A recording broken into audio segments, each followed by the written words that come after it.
जय हिंद साथियों, नमस्कार दोस्तों। स्वागत है आपके अपने YouTube channel education first information 2.0 में।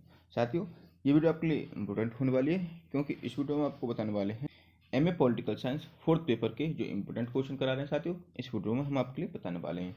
साथियों, इस वीडियो में हम आपके लिए एक इंपॉर्टेंट क्वेश्चन कराने वाले हैं। यदि साथियों आपको वीडियो पसंद आए तो वीडियो को लाइक करें, शेयर करें और हमारे चैनल को सब्सक्राइब करें ताकि साथियों जैसे ही हम नेक्स्ट वीडियो अपलोड करें आपके पास उसकी नोटिफिकेशन पहुंच जाए। और साथियों, इससे पहले हमने एक वीडियो अपलोड कर दी है, यदि आपने अभी तक वो नहीं देखी है तो आप हमारे यूट्यूब की प्लेलिस्ट में जाइए, वहाँ आपको देखने को मिल जाएगी। तो चलिए साथियों स्टार्ट करते हैं। अंतर्राष्ट्रीय संबंध, MA first year political science course 4, Chaudhary Charan Singh university Meerut. Latest syllabus international relation यानी अंतर्राष्ट्रीय संबंध।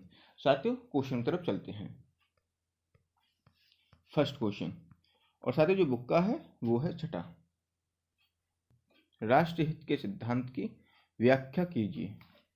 क्वेश्चन है कि राष्ट्रहित के सिद्धांत की व्याख्या कीजिए, अथवा राष्ट्रहित किसी भी राष्ट्र की विदेश नीति का एकमात्र निर्धारक तत्व है, इस कथन की समीक्षा कीजिए। या अथवा राष्ट्रहित अंतर्राष्ट्रीय राजनीति का मूल आधार है, स्पष्ट कीजिए।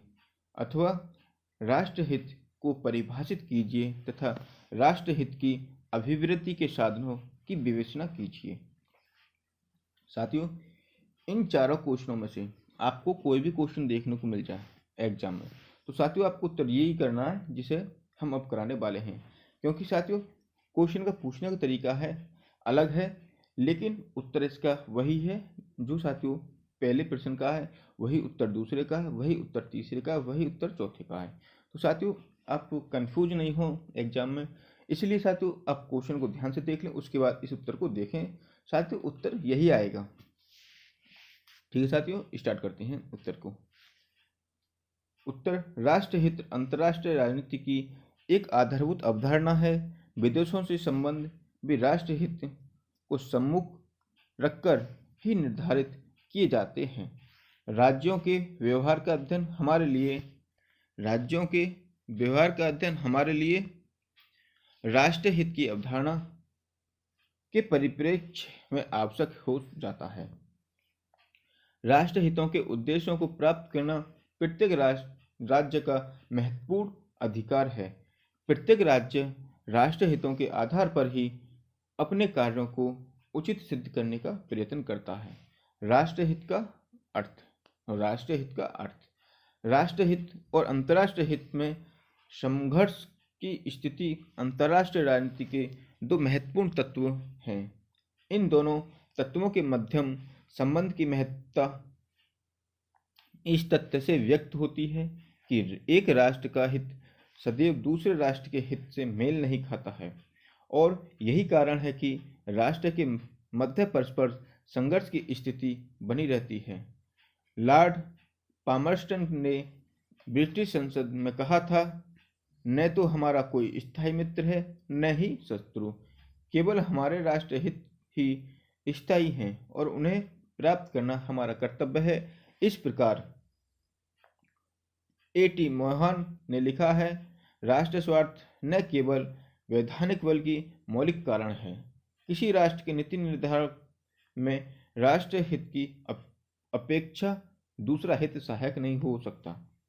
वस्तुतः प्रत्येक राष्ट्र अपने हितों की पूर्ति चाहता है, यानी प्रत्येक राष्ट्र अपने हितों की पूर्ति चाहता है और उसी के कारण उसी के अनुकूल वह कार्य करता है। इस प्रकार उसका व्यक्तिगत या आत्महित ही राष्ट्रहित कहलाता है।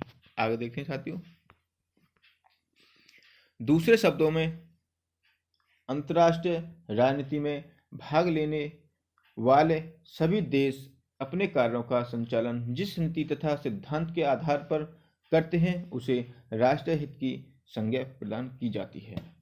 राष्ट्रहित एक बड़ा, लचीला तथा व्यापक शब्द है। प्रत्येक देश का राष्ट्रहित उसकी आवश्यकताओं के अनुसार पृथक पृथक प्रकार का होता है। वह भौगोलिक परिस्थितियों से निर्धारित होता है।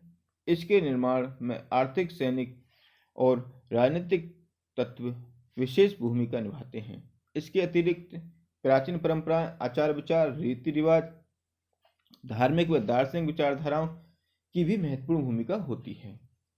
राष्ट्रहित की परिभाषाएं। साथियों, राष्ट्रहित की परिभाषाओं की तरफ चलते हैं। साथियों, इस बुक का पेपर कोड है G271। G271 साथियों इसका पेपर कोड है। चलिए राष्ट्रहित की परिभाषाओं की तरफ चलते हैं। कतिपय विद्वानों ने राष्ट्रहित को निम्नांकित शब्दों में परिभाषित किया है। पैडलफोर्ड एवं लिंकन के अनुसार, क्या? पैडलफोर्ड एवं लिंकन के अनुसार राष्ट्रहित की अवधारणा समाज के मूलभूत मूल्यों से जुड़ी हुई है। ये मूल्य राष्ट्र का कल्याण, उसके राजनीतिक विश्वासों का संरक्षण, राष्ट्रीय जीवन पद्धति, क्षेत्रीय अखंडता तथा सीमाओं की सुरक्षा है। आगे देखते हैं साथियों।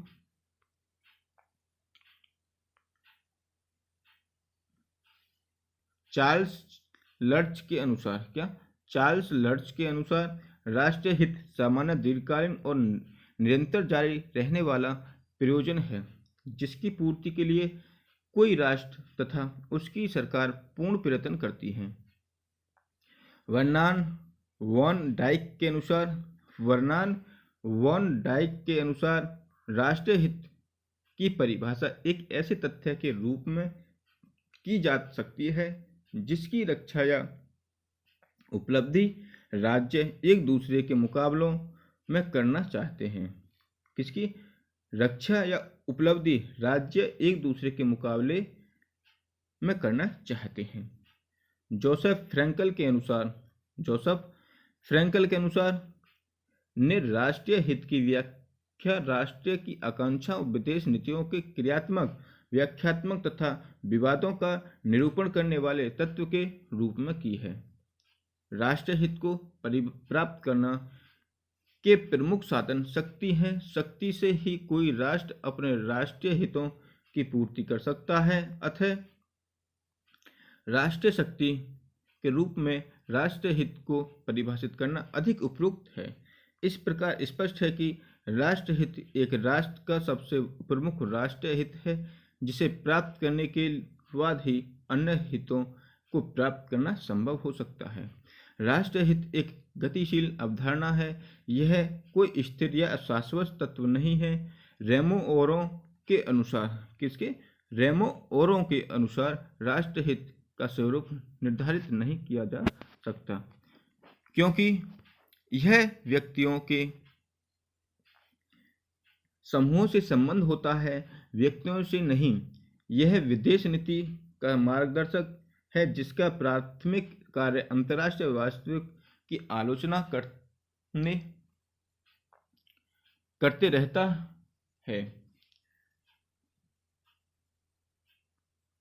करते रहना तथा नीति निर्माताओं को दीर्घकालीन उद्देश्य तथा तत्कालीन लक्ष्यों में से प्राथमिकताओं का क्रम सुझाते रहना। राष्ट्र हित की अभिवृद्धि के साधन। प्रत्येक राष्ट्र की विदेश नीति का मूलभूत लक्षण राष्ट्र हित की अभिवृद्धि करना है। क्या? राष्ट्र हितों की अभिवृद्धि करना है। इन लक्ष्यों की प्राप्ति के लिए मुख्यतः निम्नलिखित 3 प्रकार के साधनों का प्रयोग करते हैं। कौन कौन से? पहला देखते हैं, संधियां। समान हितों के संरक्षण और वृद्धि के लिए दो या दो से अधिक राष्ट्र परस्पर संधियां करते हैं, जिससे वैधानिक रूप से इन हितों को संरक्षण प्राप्त हो सके। इन संधियों का उद्देश्य पारस्परिक सहयोग प्राप्त करना होता है। ये संधियां सैनिक तथा गैर सैनिक प्रकृति की हो सकती हैं। उदाहरण के लिए साम्यवाद के प्रसार के रोकने के लिए नाटो सीईएटो तथा सेंटो आदि सैनिक संधियां हुई हैं। भारत रूस मैत्री सहयोग संधि, जिसका उद्देश्य चीन, पाकिस्तान और अमेरिका मैत्री के प्रभाव को कम करता था। आगे देखते हैं साथियों, कूटनीति वार्ता राष्ट्रहित के संवर्धन का यह दूसरा महत्वपूर्ण साधन है, जिसका सहारा सभी राष्ट्र लेते हैं। इसमें दोनों राष्ट्रों के राजदूत या कूटनीतिक प्रतिनिधि विवादग्रस्त प्रश्नों का समाधान करने के लिए पारस्परिक मैत्री का वातावरण तैयार करते हैं। किसका? पारस्परिक मैत्री का वातावरण तैयार करते हैं। इसमें वार्ता भी संभव होती है जब दोनों पक्षों के हितों की पूर्ति होती है। उदाहरण के लिए 1976 ईस्वी में उपरांत भारत चीन के मध्य सीमा समस्या के समाधान के लिए वार्ता की भूमिका बनी। 1986 तक वार्तालाप के साथ दौर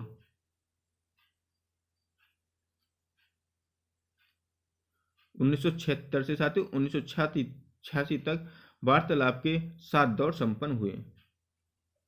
अनेक बार ऐसा भी होता है कि वार्तालाप के अनेक प्रयासों के बावजूद भी विवादास्पद प्रश्नों का समाधान नहीं होता है। राष्ट्रों के मध्य युद्ध की तैयारी होती है। उदाहरण के लिए भारत और पाकिस्तान के बीच कश्मीर समस्या पर अनेक वार्ताएं एवं समझौतों के बावजूद भी 3 सशस्त्र युद्ध हो चुके हैं। पश्चिम एशिया के राष्ट्रों के मध्य भी ऐसी ही समस्याएं देखने को मिलती हैं। जुलाई 1986 में चीन के द्वारा अरुणाचल प्रदेश में घुसपैठ करने की समस्या के संबंध में भारत सरकार ने चीनी दूतों से वार्ता की थी। खाड़ी युद्ध के पूर्व इराक के राष्ट्रपति सद्दाम हुसैन के साथ अनेक राष्ट्रों के कूटनीतिक प्रतिनिधियों के साथ वार्ता होने के बावजूद भी यह युद्ध टला नहीं जा सका। तीसरा पॉइंट, बाध्यकारी साधन। जब उपयुक्त साधन विफल हो जाते हैं तब राष्ट्र अपने राष्ट्र हितों की पूर्ति के लिए बाध्यकारी साधनों का सहारा लेता है। नकारात्मक होने पर भी अच्छा प्रभाव उत्पन्न कर देते हैं। ये साधन अनेक प्रकार के होते हैं, जैसे बंदरगाहों की नोकबंदी, घेराबंदी, बहिष्कार, प्रतिबहार, कूटनीति संबंधों का विच्छेद तथा अन्य प्रकार के आर्थिक प्रतिबंध आदि। इसका ज्वलंत उदाहरण खाड़ी युद्ध के उपरांत इराक पर आर्थिक प्रतिबंध लगाना है। गुटनिरपेक्ष राष्ट्रों के 8वें शिखर सम्मेलन में इस प्रकार के प्रतिबंधों की घोषणा की गई। अमेरिका तथा उसके मैत्री देशों ने लीबिया के विरुद्ध आर्थिक प्रतिबंधों की घोषणा की थी, क्योंकि लीबिया को अंतर्राष्ट्रीय स्तर पर आतंकवाद को फैलाने के लिए उत्तरदायी माना गया था। बाध्यकारी साधनों में सैनिक शक्ति भी एक प्रमुख साधन है तथा राष्ट्र अपने हितों के संरक्षण के लिए सैनिक आक्रमण का सहारा लेते हैं। नागरिकों के जीवन तथा उनकी संपत्ति या राष्ट्रीय संपत्ति के जब्त करने पर इन साधन का सहारा लिया जाता है, किंतु राष्ट्र इस साधन का प्रयोग अंतिम स्थिति में ही करते हैं, क्योंकि इसके परिणाम विनाशकारी होते हैं। आगे देखते हैं साथियों। पामर तथा परकिंस ने राष्ट्रीय हितों की अभिवृद्धि के लिए निम्नलिखित साधनों का उल्लेख किया है। पहला, कूटनीति। कौन सी? कूटनीति यानी डिप्लोमेसी। क्या? डिप्लोमेसी। प्रचार और राजनीति युद्ध। Propaganda and political warfare. क्या? Political warfare. साम्राज्यवाद या उपनिवेशवाद। साम्राज्यवाद या उपनिवेशवाद यानी इंपेरियलिज्म या कोलोनियलिज्म। चौथा, युद्ध। War as an instrument. क्या? War as an instrument of national policy. आर्थिक साधन। Economic instrument. क्या? Economic instrument. साथियों, ये आपका हमने एक क्वेश्चन कराया महत्वपूर्ण। साथियों, ये परीक्षा की दृष्टि से महत्वपूर्ण है। यदि आपको वीडियो पसंद आई हो तो वीडियो को लाइक करें, शेयर करें और हमारे चैनल को सब्सक्राइब करें, ताकि साथियों नेक्स्ट वीडियो जैसे अपलोड करें आप तक उसकी सूचना पहुंच जाए। साथियों, थोड़ा सा गला सा खराब हो रहा तो आवाज़ बहुत चेंज हो गई है, तो साथियों प्लीज़ आप हमारे चैनल को सब्सक्राइब करें। ठीक है साथियों, धन्यवाद।